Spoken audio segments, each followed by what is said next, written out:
All right, we are back. I got another blade for you today, this time from Kingston Arms. We have a Crecy war sword.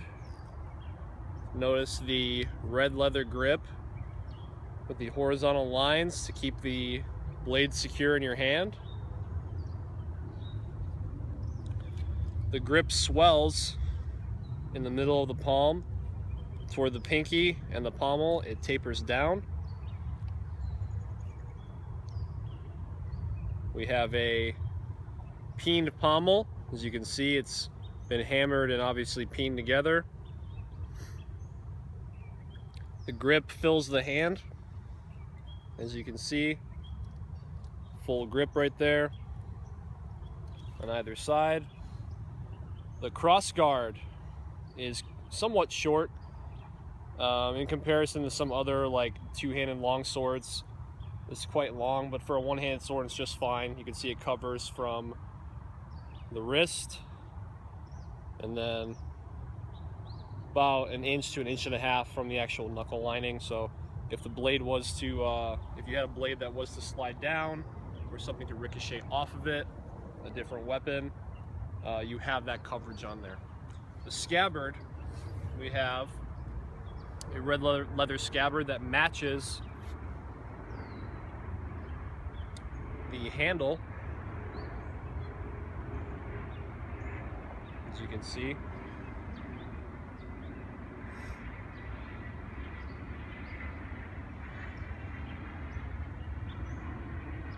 And at the very end of the scabbard right here, you'll see that it has a metal tip. This is to protect that, keep everything together. Got some pins on it to keep that in place. And this scabbard is wood lined, so you have a wood core to it.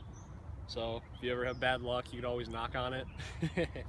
And then the actual blade itself is about 31 inches, a little bit over 31 inches.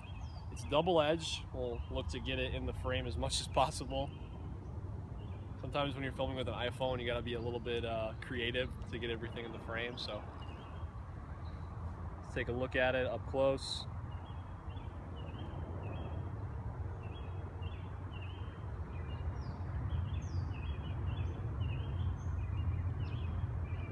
Notice the edge. First off, there's the Kingston Arms logo.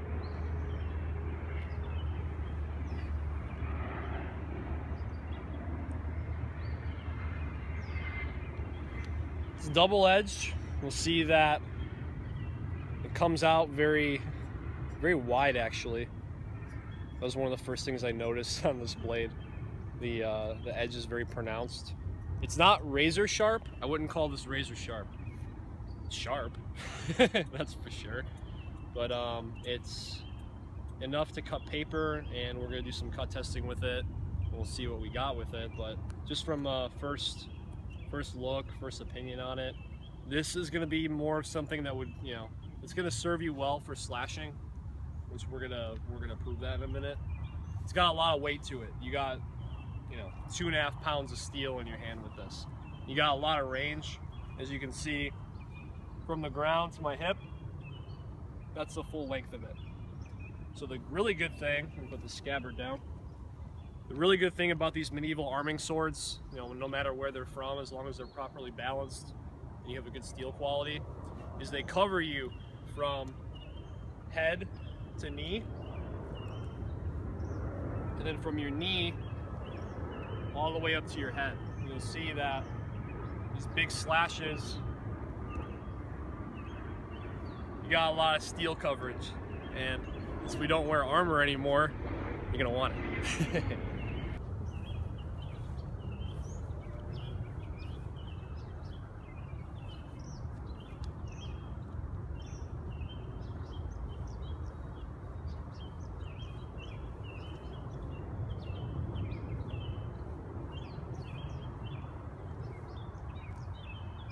The weight on it, when you're coming through on the tip, when you drop the tip, man, there's a lot of power going on. But the really good thing is The grip reminds me of dark sword grips without it being sticky. So you got the actual grab on the hand, but there's no tacky feeling to it. So that's really good.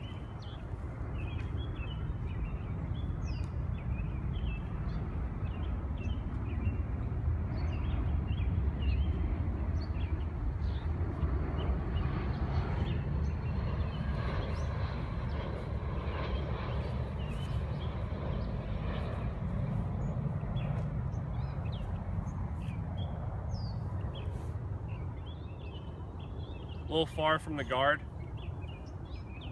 Don't cut your finger off.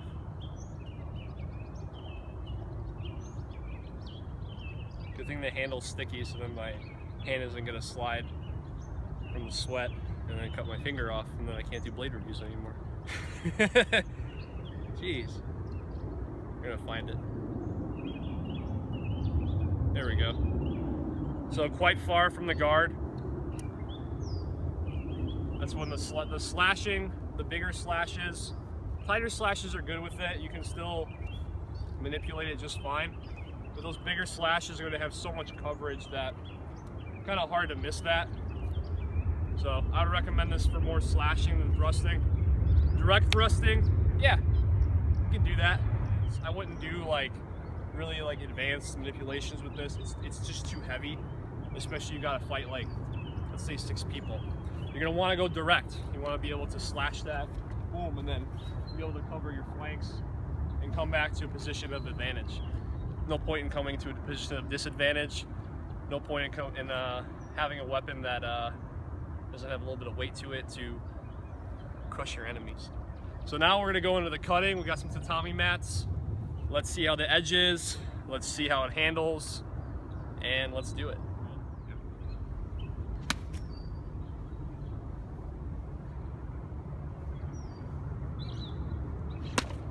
Whoa!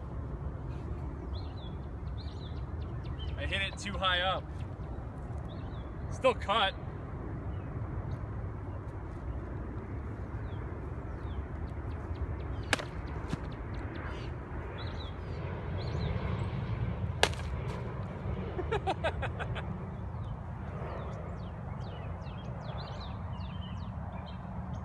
I pushed my strike too far.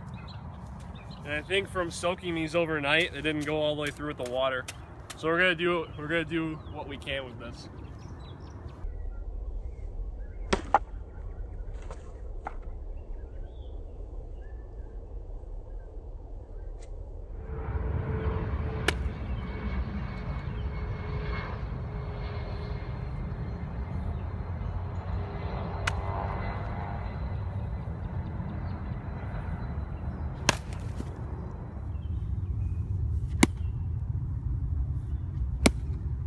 See the amount of power that's going into a single shot. Notice that I didn't soak these enough in water. I was in a rush. What do you want me to do? But they clean off really well. Just like other tatami mats, they're not going to damage your edge. You'll see that the edge is not super fine. So if you're planning to shave with this, I would recommend doing a sharpening service, but you know, this is the edge that Kingston Arms puts on this. So now you know. More of a hacking edge, not something for utility, but hacking your enemies. Somebody cuts you off in traffic, no, don't do that. These are for training only, and for cut testing. And you'll see there's a little bit of wear from the tatami mat, little bit of Renaissance wax, a little bit of sword oil, buff that right out. Be just like new. All right, so now we've taken a look at the Kingston Arms Crecy War Sword. Let me know what you think. Comment below, subscribe to the channel. Let me know what you think of this thing. It did really well. It's got a good edge, just a little bit, you know, it's a little bit shallow of an edge. So make sure you add a sharpening service if you're gonna get this one. And let me know in the comments below what you want to see.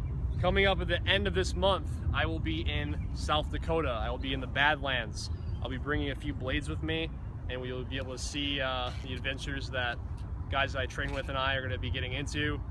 And let me know if you've been out there. Are you from South Dakota? Do you do any kind of martial arts training in South Dakota? Anything you can recommend for us to hike? Let me know in the comments below. Talk to you soon.